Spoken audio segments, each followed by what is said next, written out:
Hello, my name is Nasa Kingu. This is Tanzania News. Great pleasure today to get a chance to talk about a very rare form of diplomacy, sports diplomacy. And to break it down for us today, we've got a great honor to be with the U.S.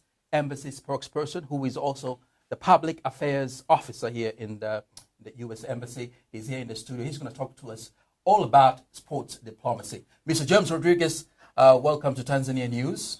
Well, thank you for having me. It's a great pleasure to be able to speak to you, Nasser, and also to the audience and kind of explain some of the more fun activities from the U.S. Embassy, our sports diplomacy programs. Definitely very fun, actually. And I think it's, I know you've been doing this for quite some time, but there are so many viewers out there who would like to know a little bit more about sports diplomacy.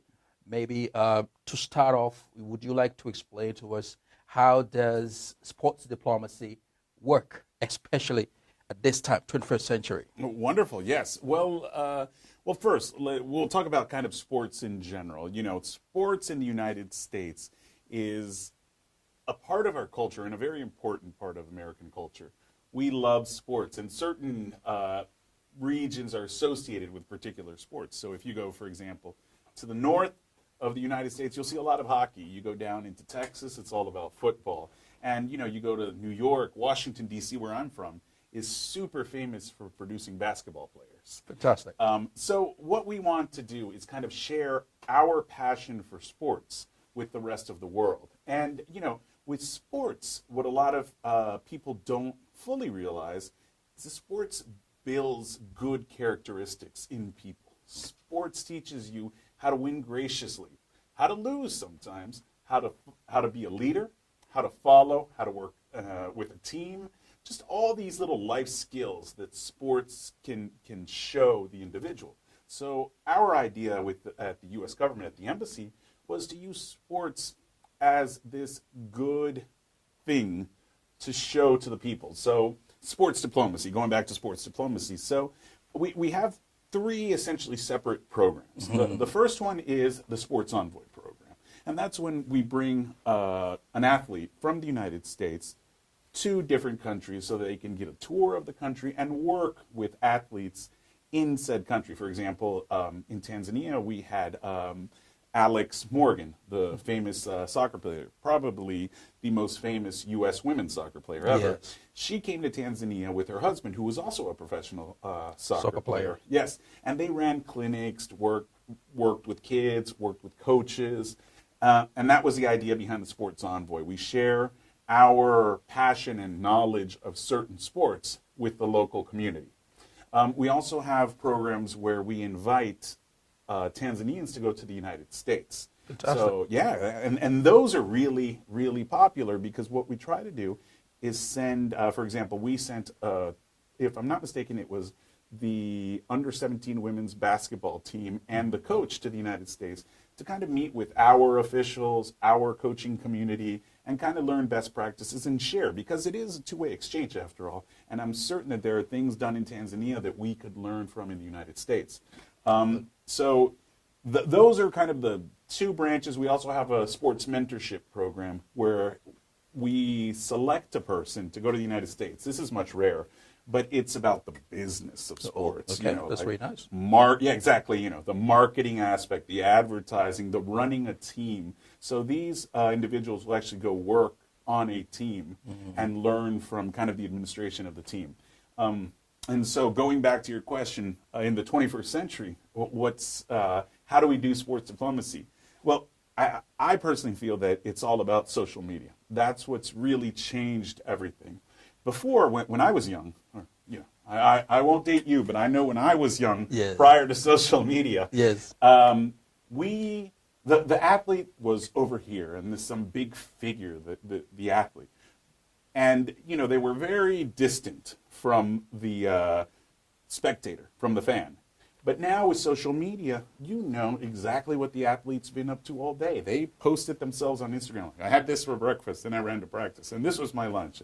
And you really get a close connection in some cases with athletes. Sadly, just last weekend in the United States, one of the quarterbacks of my favorite football team, the Washington Commanders, as they're called now, was lamentably killed in an accident in Florida. Very sad news, yes. Yes, yes. So, we felt that as fans because we watched this young man play for our team for a couple of years, and now he's sadly just gone. So this is a type of connection that I think that has changed in maybe the past 15 years.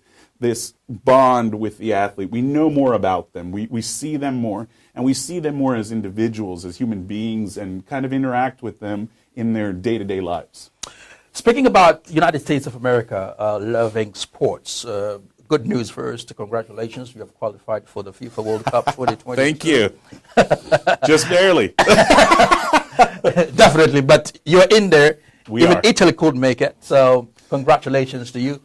What are your hopes for the American soccer team, national soccer team? Well, I have been a big fan of the U.S. national men's soccer team since I was very, very small. Before they ever made a World Cup, the first World Cup they made was in 1990.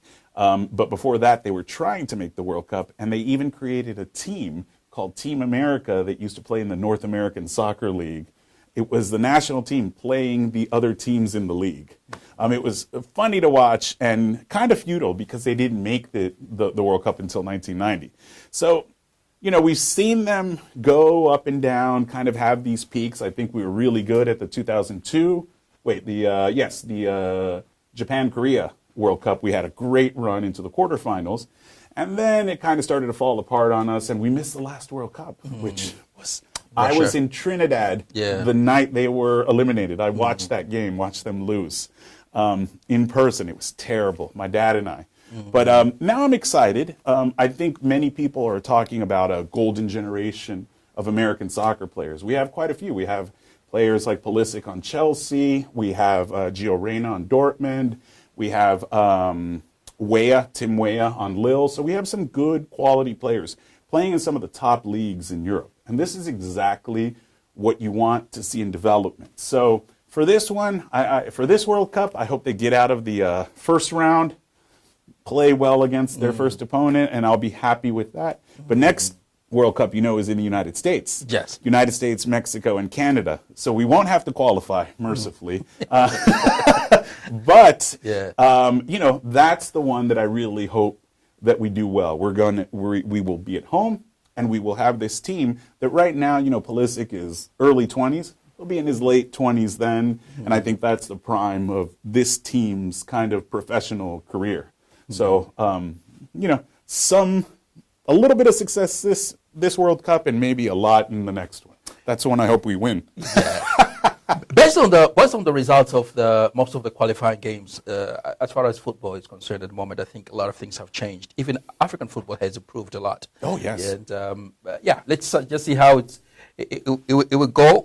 Africans, we do have a lot of hopes for Senegal. Yeah, absolutely. They've played it very well so far. So.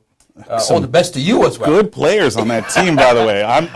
I love watching Senegal. I watched the World Cup qualifier that Senegal got in against. It was against Egypt, right? Egypt, yes. And then they beat Egypt and then they beat Egypt in the finals of the African Cup. Those are fun games to watch, and I will let it be known that my favorite club team. I do not have one in the EPL. I love Napoli of Italy. Napoli. I lived there for 3 years, so I became a big tifoso, as we say in Italian. And I love Koulibaly. What a great center back. Yeah.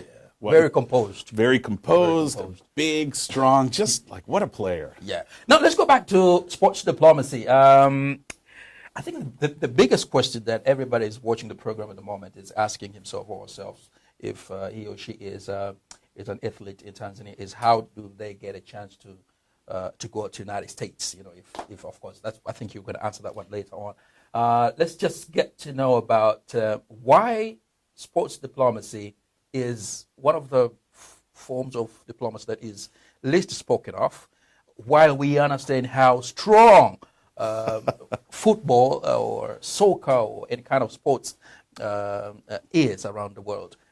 Even when you want to make easy money around the world, you get into sports. I mean, why is not really spoken much? Or it's a problem with us, with the media. Or what's it all about? Well, that's the thing, and I think the best way to explain is through a quick little story, if you'll allow me. We had Mike Potea. He is the athletic director at a high school, at a secondary school in Orlando, Florida. And he was here a few months ago, and he was running a couple tournaments because he wanted to see if Tanzania, it was his first time in Tanzania, had quality soccer players that he could take to Orlando. The good news is he found three. He found three Tanzanians that he will send to the United States that will study high school in Orlando, Florida. And when you play at this school in particular, it's known for athletics. The graduates usually end up playing at the university level. So I think this is where it comes in. This is kind of the answer to your question. These kids, assuming that they do well academically, they get into a university, are going to play at the university level, whether it's soccer, basketball, what have you. But very few of those kids are really going to make it professionally. And I'm just talking about not Tanzanian kids, but in general. What percentage of people can really earn a living playing this sport? And that's very small percentage. So I think the difficulty with sports diplomacy is very often there's very few people that can afford the time off to travel. You know, being a soccer player, yeah, you have an off season. Absolutely. But now the top players, they don't go to the beach and, drink pina coladas. They're training, they're watching video, they're getting better at their job, essentially, because being an athlete is their job. So for us, the difficulty is trying to find athletes that have the time to travel, and to different parts of the world. On occasion, we do, and hopefully, now that we've kind of reached this era where we're a little bit past COVID, I hope that we can bring more, at least one athlete per year.